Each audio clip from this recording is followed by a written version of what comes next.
Daily 10 part 6ന്റെ മറ്റൊരു എപ്പിസോഡിലേക്ക് എല്ലാവർക്കും സ്വാഗതം. ഇന്ന് നമ്മൾ നോക്കാൻ പോകുന്നത് ദലിത് സാഹിത്യത്തെക്കുറിച്ചാണ്. എന്താണ് ദലിത് സാഹിത്യം?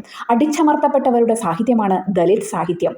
BC 6-ാം നൂറ്റാണ്ടിൽ ബുദ്ധനിൽ നിന്നാണ് ദലിത് സാഹിത്യം ആരംഭിച്ചത് എന്നും 13-ാം നൂറ്റാണ്ടിൽ ജീവിച്ചിരിക്കുന്ന ചൊക്കാമല എന്ന കവിയിൽ നിന്നാണ് ദലിത് സാഹിത്യം ആരംഭിച്ചത് എന്നും മഹാത്മാ ഫുലെ, എസ് മേറ്റിൽ ഇവരിൽ നിന്നാണ് ദലിത് സാഹിത്യം ആരംഭിച്ചത് എന്നുമൊക്കെയുള്ള അഭിപ്രായങ്ങൾ നിലനിൽക്കുന്നുണ്ട്.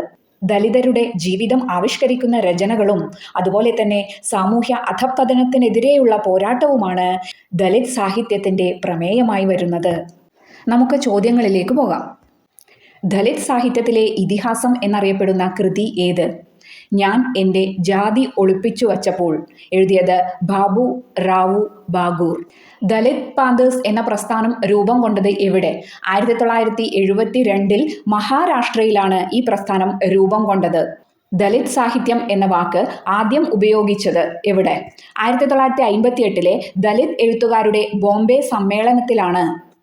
എന്നാൽ ദലിത് സാഹിത്യം എന്ന സംജ്ഞ ആദ്യമായി ഉപയോഗിച്ചത് മറാത്ത വാഡ എന്ന പ്രസിദ്ധീകരണത്തിൽ ദീപാവലി പതിപ്പിലാണ് 1969.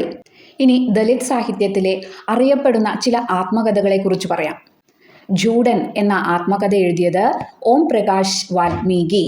അക്കർ മാഷി എന്ന ആത്മകഥ ശരൺ കുമാർ ലിംബാളെ. ഉച്ചല്യ ലക്ഷ്മണൻ ഗായ്ക്വാഡ്. കുരുക്ക് പാമ. മലയാളത്തിൽ ജാതിക്കെതിരെ എഴുതപ്പെട്ട ആദ്യ നോവൽ ഏത്? കണ്ണൂർക്കാരനായ പോത്തേരി കുഞ്ഞമ്പു എഴുതിയ സരസ്വതി വിജയം. ദലിത് പ്രത്യയശാസ്ത്രം അവതരിപ്പിക്കുന്ന പോൾ ചിറക്കലിൻ്റെ കഥ ഗൃഹാതുരത്വം.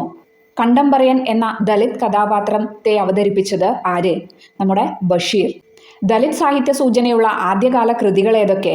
തോട്ടിയുടെ മകൻ, രണ്ടിടങ്ങഴി. എതിര് എന്ന ആത്മകഥ എം കുഞ്ഞാമൻ. ഞാൻ ദലിതൻ എന്ന ആത്മകഥ KK കൊച്ച്. ദലിത് സാഹിത്യ പ്രസ്ഥാനം എന്ന കൃതി രചിച്ചത് KC പുരുഷോത്തമൻ.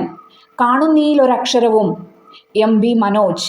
ബുദ്ധനിലേക്കുള്ള ദൂരം KK കൊച്ച്. തിരസ്കൃതരുടെ രചനാഭൂപടം OK സന്തോഷ്. അപ്പോൾ ഡെയിലി 10ന്റെ മറ്റൊരു വീഡിയോയുമായി നാളെ കാണാം. ഇഷ്ടപ്പെട്ടെങ്കിൽ ഒന്ന് ലൈക്ക് ചെയ്യാൻ മറക്കണ്ട കേട്ടോ.